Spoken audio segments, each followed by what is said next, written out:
드로아에서 이제 즉시로 떠나게 됩니다. 지도 잠깐 보여줄까요? 지도를 보면서 잠깐 우리가 얘기했으면 좋겠는데, 저 무시아라고 하는 곳이 저번 주에 우리가 보았던 그곳이었어요. 거기서 비두니아로 올라가려고 했는데 성령의 음성이 들려서 이 드로아로 이렇게 가서 거기서부터 이제 사모드라게, 저 중간에 있는 조그만 섬이 있는데 거기를 거쳐서 맨 위에 네아폴리로 이렇게 거쳐서 올라가게 됩니다. 그래서 네아폴리에서 빌립보까지 이르는 게 오늘의 말씀이에요. 그리고 계속해서 이어져서 2차 선교 전도 여행이 암비볼리, 아볼로니아, 데살로니가, 그게 이제 다음 주에 우리가 볼 본문 말씀이고요. 거기서 베레아로 갔다가 거기서 쭉 밑으로 내려가서 아가야 지역에 있는 아덴, 지금의 아테네죠. 아테네로 가서 고린도로 들어가게 되는 그런 여정을 이렇게 걸어가게 되어집니다. 그래서 지금 오늘 본문 말씀은 드로아에서 지금 사모드락의 그 섬을 지나서 네아폴리로 들어가서 빌립보까지 가는 여정 속에 빌립보 성에 들어가서 지금 사도 바울이 어떤 일을 벌이느냐, 이게 오늘 본문의 말씀이었어요. 빌립보는 마게도냐 지방의 첫 성이라고 이야기하고요, 로마의 식민지다, 이게 성경에서 말씀해주고 있는 바입니다. 빌립보라고 하는 이름은 원래 그 알렉산더 대왕, 유명했던 그 알렉산더 대왕이 다스리던 마게도냐 왕국의 땅 가운데 그 알렉산더 왕의 아버지인 빌립 2세가 이 땅을 점령하고 그 이름을 따서 붙인 성 이름, 그 도시 이름이 빌립보라고 이름되어져 있습니다. 나중에 그리스가 쇠퇴하게 되고 로마의 장군 옥타비아누스라고 하는 그 나중에 이제 로마 황제가 되어지는데 그 사람이 여기를 이제 점령하게 되어지거든요.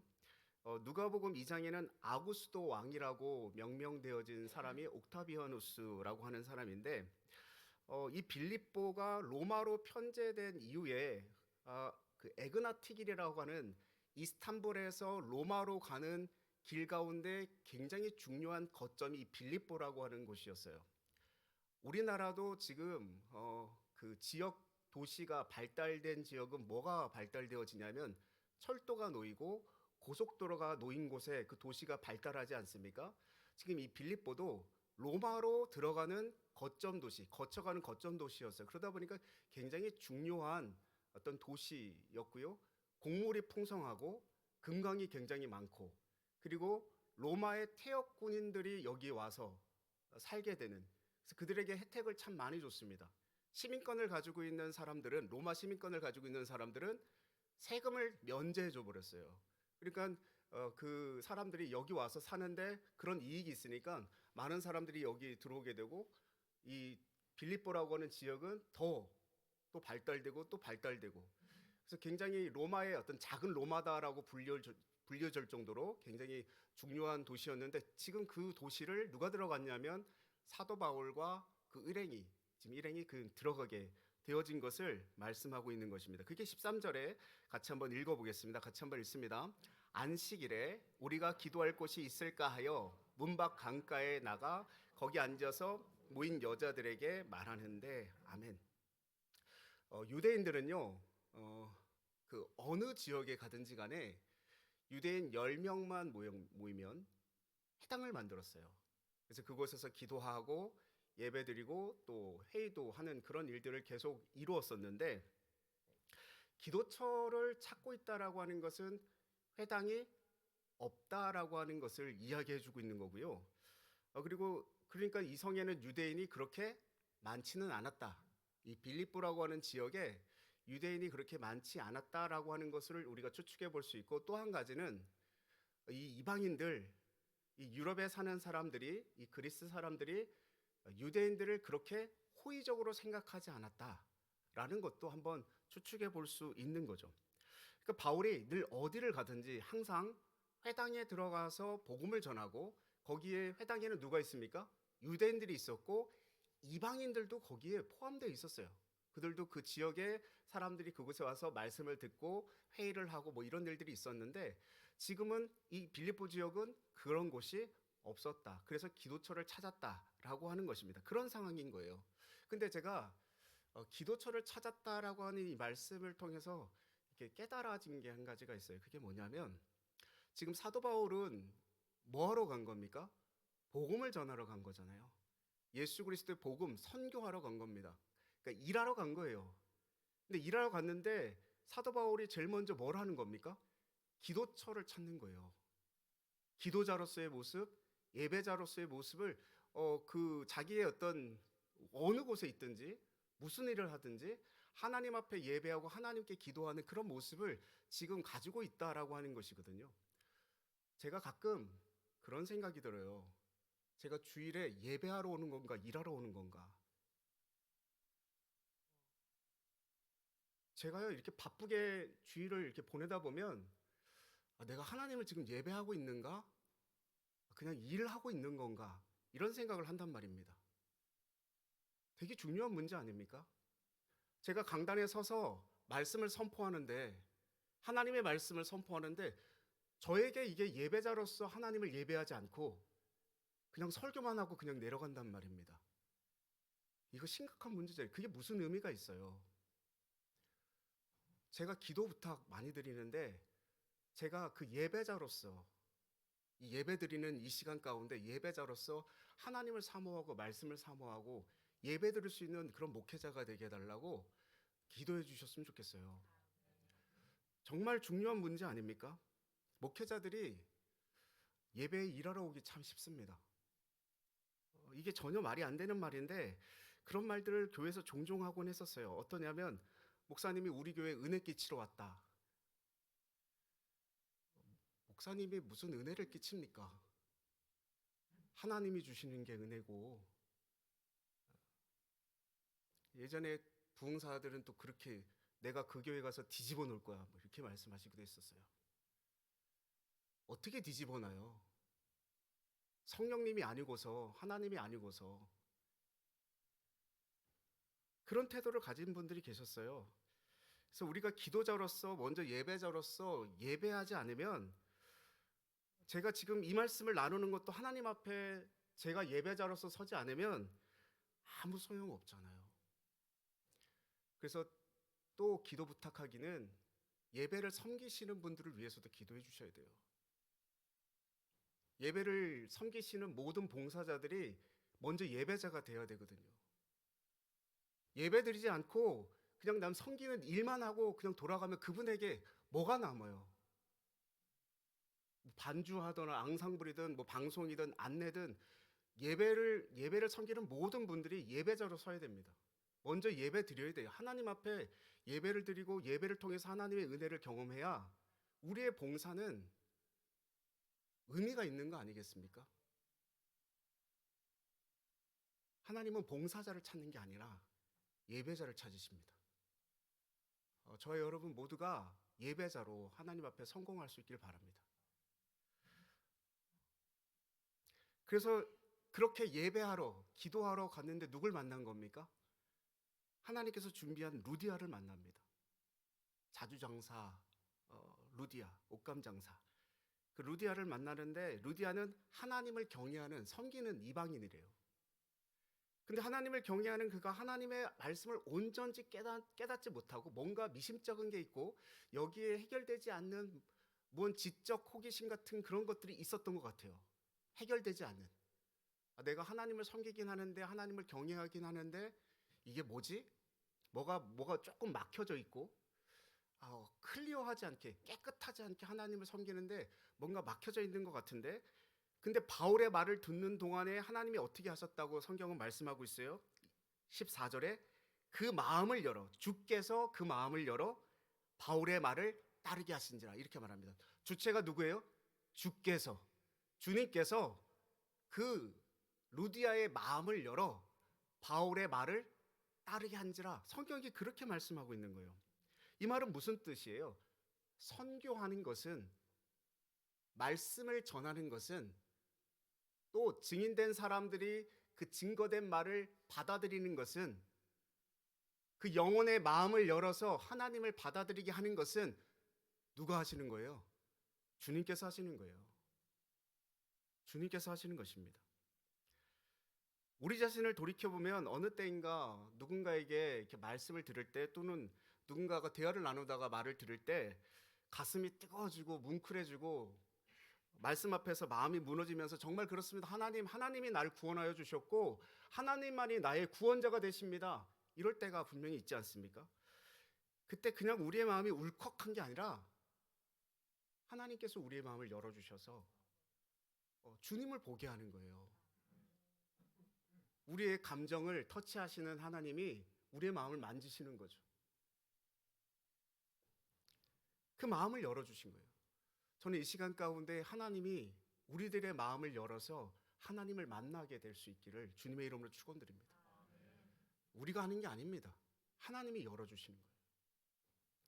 오늘 루디아의 마음을 열어주셔서 예수님을 통해서 성취된 그 놀라운 복음을, 그 사실을 사도 바울을 통해서 듣게 된 거예요. 그리고 그가 구원을 확신을 갖습니다. 그리고 루디아가 반응하죠. 15절 말씀 같이 한번 읽어보겠습니다. 같이 읽습니다. 그와 그 집이 다 세례를 받고 우리에게 청하여 이르되 만일 나를 주 믿는 자로 알거든 내 집에 들어와 유하라 하고 강권하여 머물게 하니라. 아멘. 루디아가 이렇게 말하는 거예요. 당신 내가 예수 그리스도를 믿고 지금 구원받았음을 믿는다면 당신은 우리 집에 들어와서 유하십시오. 이렇게 강권하는 거예요. 이 강권하다라고 하는 말이 구약 성경에서는 강청하다 뭐 이렇게도 해석이 되었거든요. 그렇게도 표현이 되었거든요. 이 말은 힘을 가지고 압도하는 것을 말합니다. 지금 사도 바울이 복음을 전했지 않습니까? 그래서 예수 그리스도를 믿게 되었어요. 근데 자기가 내가 예수 그리스도를 믿은 것을 당신이 믿는다면 우리 집에 들어오십시오. 이거 어떻게 하라는 거예요? 무조건 들어오라는 얘기입니다. 무조건. 거기다 대고 당신은 예수 그리스도를 안 믿습니다 얘기할 수 있는 사도가 있겠습니까? 무조건 들어오라고 강권하는 거예요. 참 은혜가 되죠. 나는 이 루디아 참 멋있습니다. 많은 사람들이 교회에서 뭘 강권하십니까? 저와 여러분은 교회에 오셔서 무엇을 강권하고 계십니까? 하나님 앞에 하나님 나 부자 되게 해주세요. 하나님 우리 회사 잘 되게 해주세요. 하나님 나 승진 좀 하게 해주세요. 우리 자녀 합격하게 해주세요. 우리가 강권하는 건 대부분 그런 거 아닙니까? 제가 개척하고 처음 이제 첫 해를 보내는 중에 어떤 분이 저에게 찾아오셔서 교회가 뭘 해줄 수 있냐고 물으시더라고요. 뭘 해줄 수 있겠습니까? 제가 복음밖에 줄 게 없습니다. 전 그 질문이 참 좀 아쉽더라고요. 내내 제 머릿속에 남습니다. 우리는 교회가 우리에게 뭘 해줄까? 거기에 대한 강권하지 내가 교회에다가 뭘 해줄 수 있을까? 하나님께 내가 뭘 해줄 수 있을까? 주님께 내가 뭘 할 수 있을까? 거기에 대한 생각들은 잘 못하는 것 같습니다. 그런 의미에서 루디아가 참 멋있어요. 예수 그리스도를 믿자마자 예수 그리스도 그분께 내가 미심쩍었던 것, 내가 해결되지 않았던 것 그게 확인이 되자마자 당신 우리 집에 들어와 거하십시오. 이 말 다르게 말하면 무슨 말입니까? 우리 집이 교회가 되길 원합니다. 그렇게 얘기하는 거잖아요. 그래서 세례를 받고 그 집이 교회가 되는 역사가 이르게 돼요. 제가 지난해 성지순례를 갔을 때 그 빌립보 지역을 갔었거든요. 거기 가니까 사진 좀 보여주시겠어요? 루디아 기념교회가 있더라고요.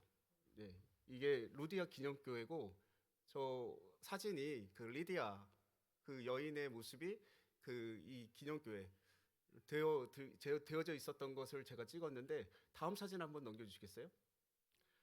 이것이 어디냐면 빨레터예요. 그때 당시 지금 우리 성경에서 말하고 있는 성문 강가 이게 빌립보 지역에서 조금 벗어나 있는 지역에 루디아 기념교회가 있는데 아마도 저 기념교회는 이 터 때문에 여기서 세례터라고도 얘기하고 세례를 여기서 받았기 때문에 그런 어떤 의미에서 루디아 기념교회를 그 후대 사람들이 기념하여서 교회를 세우고 거기서 예배를 드렸던 그런 일들이 있었던 것 같아요. 그 루디아 기념교회도 4세기에 지어진 교회라고 얘기하거든요. 그러니까 1세기에는 어떤 형태로 있었냐면 그냥 가정에서 루디아의 그 집에서 그냥 예배를 드리는 그런 예배 공동체의 형태로 계속 있었던 것을 얘기해 주는 거겠죠. 그 다음에 한번 사진 보여주시겠습니까? 이게 빌립보 지금 남아 있는 터입니다. 뭐 아무것도 뭐 이렇게 보여주는 게 별로 없어요. 그냥 공터 가운데 그냥 기둥 몇 개 하나 이렇게 서 있는 게 단데, 근데 이곳에 그래도 내가 이곳에 갔으니까 뭘 봐야지 했는데 하나를 보여주더라고요. 그게 뭐였냐면 다음 사진 보여주십시오. 빌립보에 그 있는 지역 가운데 사도 바울이 있었던 감옥이에요. 그러니까 지금 우리가 지금 말씀 가운데 있는 사도 바울이 감옥에 들어가지 않습니까? 옥에, 깊은 옥에 들어가는데 그 터를 지금 그대로 재생을 해서 그 터는 똑같대요. 그 터는 똑같은데 거기에 그런 어떤 모습으로 지금 그려놓고 있는 부분입니다. 저기에 사도 바울이 들어가 있었구나. 신라랑 되게 좁습니다. 그 뒤에 옆에도 뭐 감옥에 터가 조금 있는데 사도 바울의 감옥만 이렇게 조금 재생해 놓은 것 같아요. 복원해 놓은 것 같습니다. 그런데 지금 이 루디아의 집에 이렇게 교회가 생겨지고 하나님을 예배하는 공동체가 세워졌는데, 그 다음 말씀에 이어지는 또 다른 한 여인의 정반대 이야기의 말씀이 등장하거든요. 우리 16절 17절 말씀 같이 한번 읽어보겠습니다. 같이 읽습니다. 우리가 기도하는 곳을 가다가 점치는 귀신 들린 여종 하나를 만나니 점으로 그 주인들에게 큰 이익을 주는 자라. 그가 바울과 우리를 따라와 소리질러 이르되 이 사람들은 지극히 높은 하나님의 종으로서 구원의 길을 너희에게 전하는 자라 하며. 아멘. 이 점치는 귀신 들린 이 여인, 그 피뉴마 피도나 이렇게 그 헬라어로 얘기하는데, 피뉴마는 여러분 들어보신 적이 있잖아요. 영, 바람, 호흡 뭐 이런 뜻을 가지고 있는 거고, 피도나의 원형이 피돈이라고 하는 말인데, 이게 뭐였냐면 그 그리스 아폴론 신전에 델피라고 하는 곳에 그 이렇게 신전을 이렇게 숭상했던 그런 뱀이나 용의 이름을 딴 것이 지금 이 피돈이라고 하는 것인데, 그 점치는 여인을 귀신 들린 자 이렇게 표현하는 건 그 신전에서 그렇게 섬겼던 그 여인의 그 뱀, 용 뭐 이런 것을 표현하는 그런 상징적인 모습이에요. 그러니까 이 여인은 지금 귀신에 의해서 어떻게 된 겁니까? 압도당하고 있는 거예요. 귀신에 의해서 피폐해지고 있고 망가지고 있는 거예요. 그 인생길이. 근데 참 애석하게도 오늘날도 그런 사람들이 참 많은데, 약한 사람을 통해서 돈을 벌고 비즈니스를 하는 사람들이 있지 않습니까?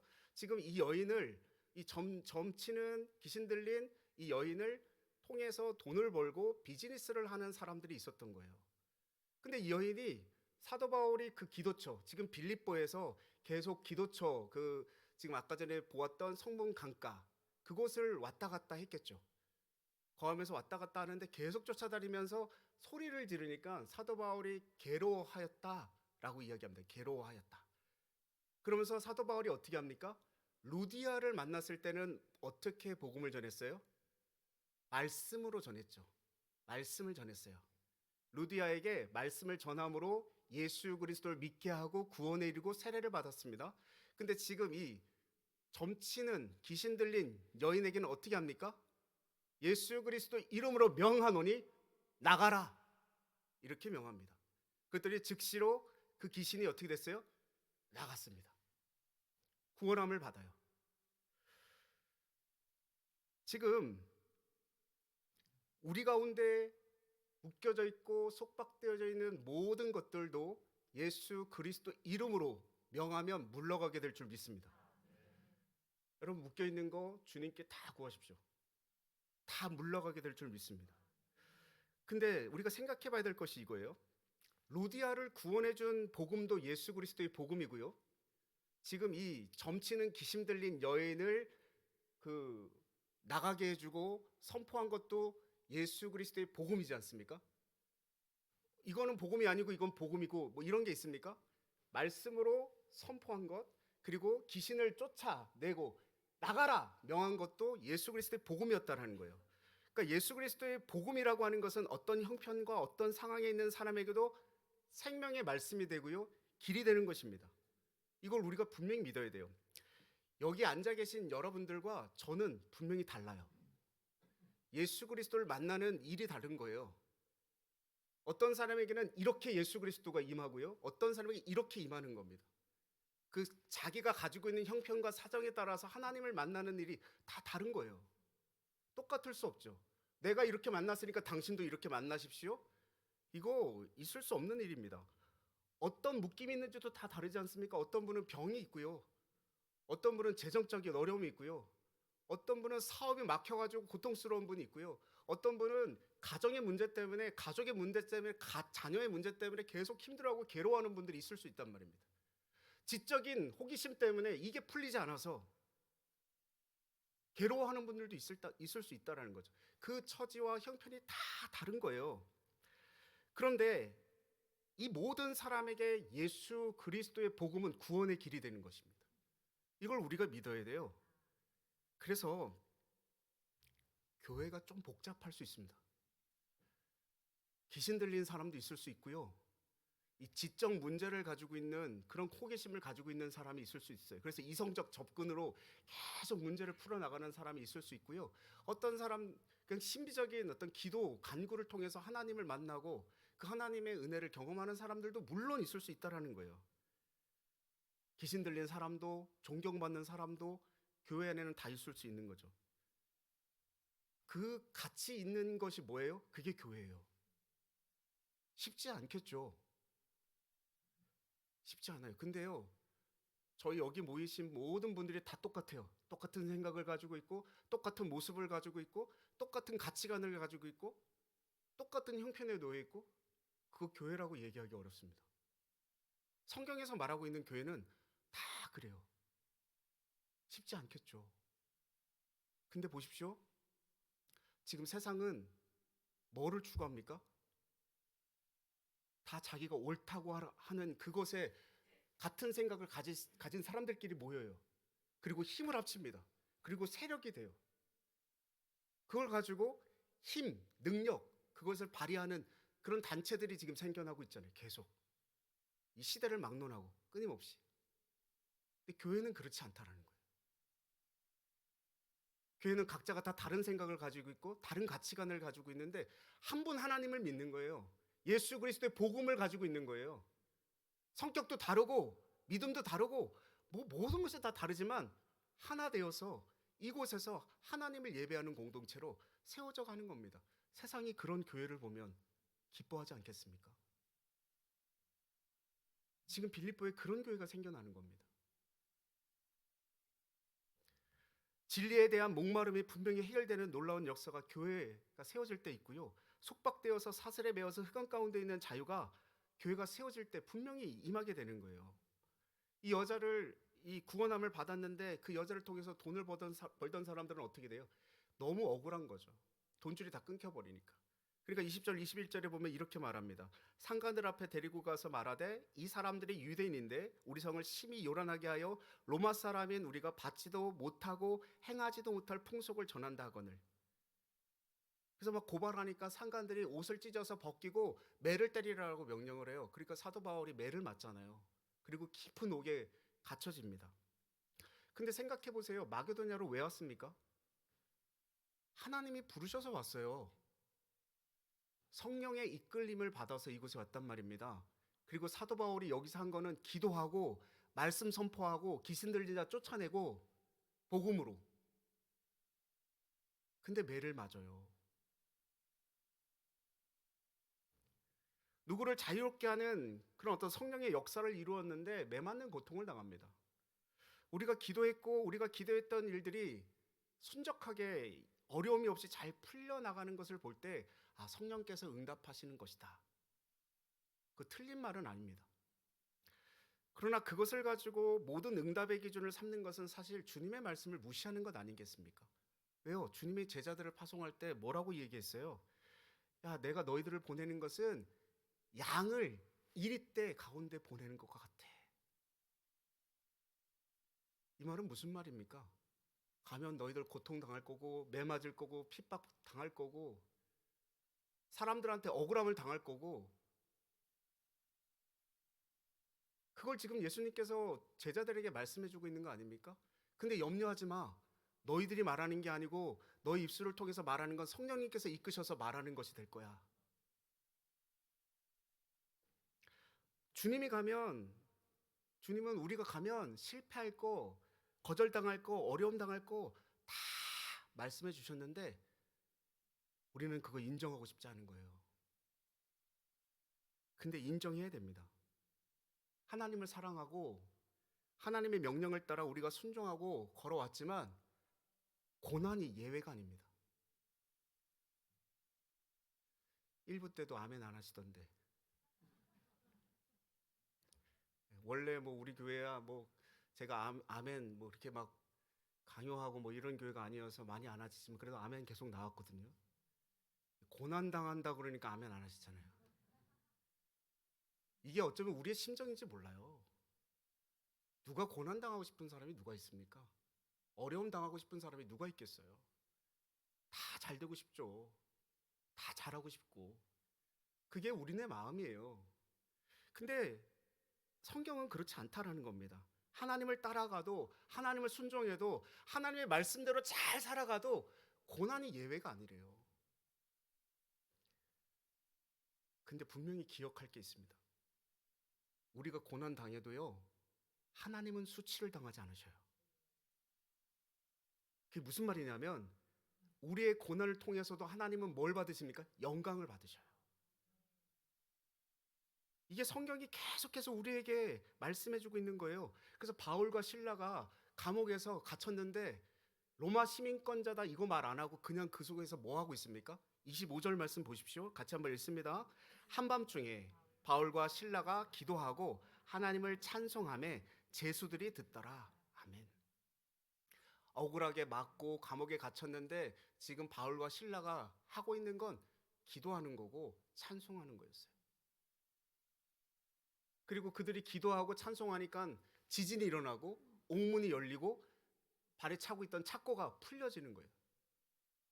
그래갖고 간수가 보니까 옥문이 열렸단 말이에요. 그래서 저들이 다 도망갔으면 그 죄를 그 벌을 내가 다 받을 텐데 하면서 낙심해서 자결을 하려고 하는데 사도 바울이 뭐라고 이야기합니까? 그때 28절에 내 몸을 상하게 하지 말라. 상하지 말라. 다 우리가 여기 있다.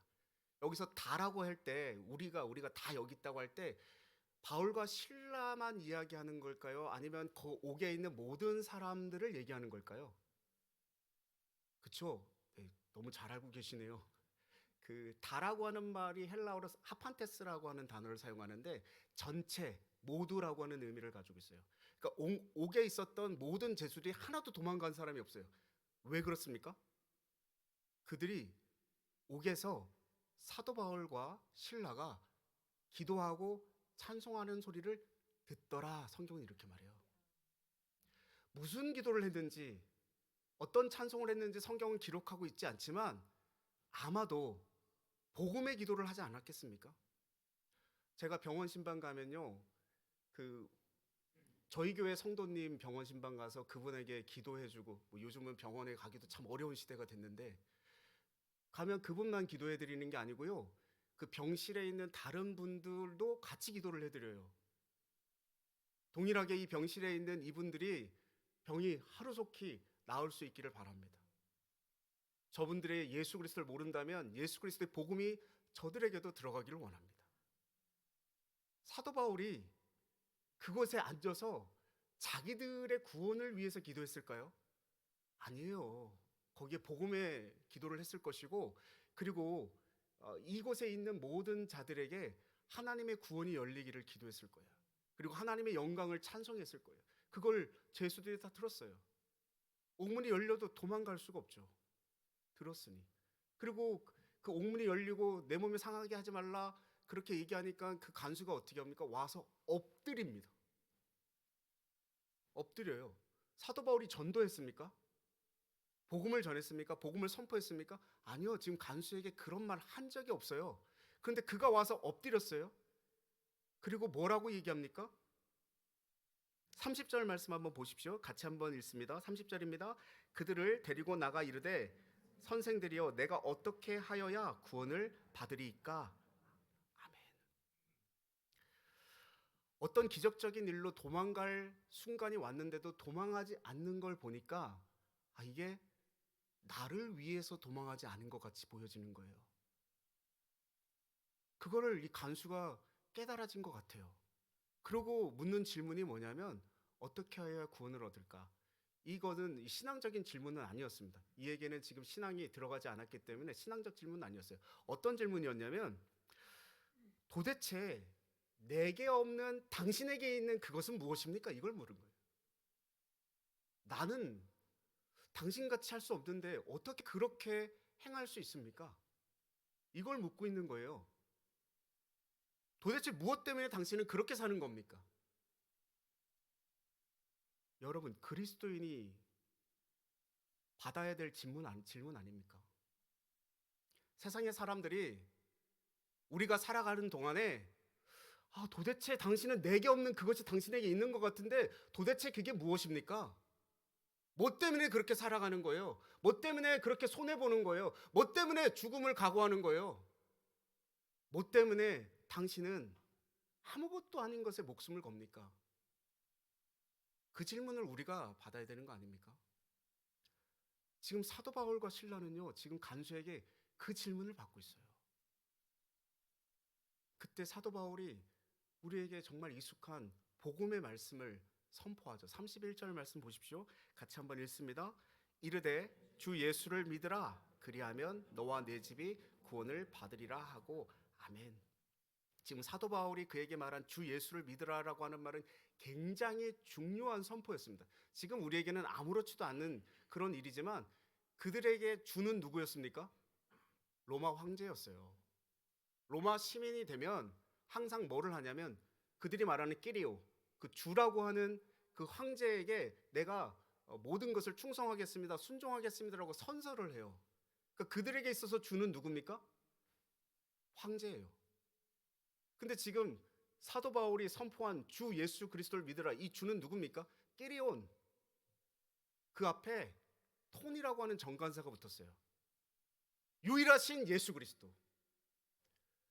이 세상에 단 한 명밖에 없는 예수 그리스도. 그분을 믿어라. 내가 그 복음을 너에게 주노라. 이게 지금 사도 바울이 선포한 메시지 아니었습니까? 그러니까 이게 너무 궁금한 거예요, 이 사람들이. 그래서 사도 바울과 그 신라 그 일행들을 데리고 나가가지고 말씀을 더 듣습니다. 그리고 말씀을 듣고 복음을 받아들이고 구원함에 이르고 세례를 받고 그 온 집이 다 믿었더라. 이게 성경이 우리에게 증거해주고 있는 바예요. 34절 끝에 어떻게 얘기합니까? 온 집안이 하나님을 믿음으로 크게 기뻐하니라. 기뻐하니라. 자, 지금 빌립보 교회가 세워질 때요, 루디아를 통해서 하나님이 뭘 보여주세요? 불분명했던, 헷갈리던 것이, 애매하던 것이 분명히 세워지는 진리, 그게 분명히 드러나는 역사가 일어나요. 그리고 속박되었던 사람들이, 얽매였던 사람들이 그 얽매임으로부터 자유케 되는 자유의 역사가 일어나요. 그리고 하나님 앞에 새로운 삶의 질서를 발견한 사람들에게 기쁨이 폭발합니다. 이게 교회가 세워지는 거예요. 빌립보 교회가 그렇게 세워졌습니다. 죄송하지만 건물이 세워졌습니까? 빌립보 교회라고 했을 때 건물이 세워진 겁니까? 아니에요. 빌립보 교회가 세워졌다라고 하는 것은 사람이 세워졌다는 얘기입니다. 그곳에 하나님을 믿고 예수 그리스도를 믿고 고백하는 그 사람들이 세워졌다는 얘기예요. 루디아, 귀신 들렸다가 자유롭게 된 사람, 그 간수, 가족들, 그렇게 교회가 세워진 거예요. 빌립보 교회가 바로 그런 교회입니다. 제가 개척 처음에 할 때 원로 목사님 중에 한 분이 저희 교회 와보시고는 그런 얘기를 하시더라고요. 최 목사, 교회 뭐 건물 크게 지으려고 생각하지 말고 영혼의 집을 짓게. 그분과 제가 관계 있는 분도 아니었거든요. 누군지도 잘 몰랐었고 이름만 그냥 지금 잠깐 알고 있는 그런 목사님인데 그분이 진담으로 저에게 그런 말을 하셨는지 아니면 지나가는 말로 그냥 그렇게 하셨는지는 잘 모르겠어요. 근데 그분이 저에게 하신 그 말씀이 제 마음속에는 깊이 남습니다. 그래서 개척을 하고 지금까지 그 영혼 가운데 집을 세우기 위해서 애쓰고 수고하며 달려온 길이었습니다. 앞으로의 길도 저에게는 사람 세우는 일, 그 영혼 가운데 집을 세우는 일, 그게 제 사명처럼 여기고 목회를 해 나갈 겁니다. 예한교회가 그렇게 세워졌으면 좋겠어요. 하나님의 사람들로, 하나님의 믿음 안에서 예수 그리스도를 고백하는 사람들로서 그분이 우리의 길이 되시고 진리가 되시고 생명 되신 그 목숨 걸고 살아가는 믿음의 사람들, 그리고 우리 모두가 세상 속에서 그런 교회가 되기를 원합니다. 하나님은 그런 교회 세우기를 원하십니다. 같이 기도하겠습니다. 하나님 아버지, 부족하고 연약한 저희를 사랑하여 주셔서 하나님의 교회로 세워주시고 주님께서 우리 머리 대신 우리를 교회로 몸 삼아 주시니 감사드립니다. 먼저 우리 안에 복음의 확증, 구원의 확신이 있게 하여 주옵소서. 또한 우리가 겸손하게 우리 삶에 일어난 복음의 은혜를 간증으로 고백할 때 누군가의 마음을 열어 반응하는 것을 보는 기쁨을 허락하여 주시옵소서. 복음으로 분명한 진리를 깨닫는 기쁨, 묶임으로부터 풀어지는 기쁨, 삶의 질서가 회복되는 이 놀라운 기쁨이 오늘 주 앞에 예배하는 예배자로 살기로 소원하는 사랑하는 모든 지체들 가운데, 우리 교회 가운데 함께 주시기를 간절히 구합니다. 행하시고 이루실 하나님을 온전히 찬양드리며 예수 그리스도 이름으로 기도하옵나이다. 아멘. 우리를 사용하셔서 같이 일어나셔서 찬양하겠습니다.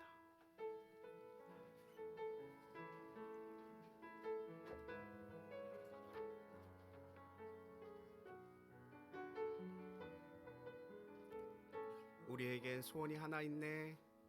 우리에겐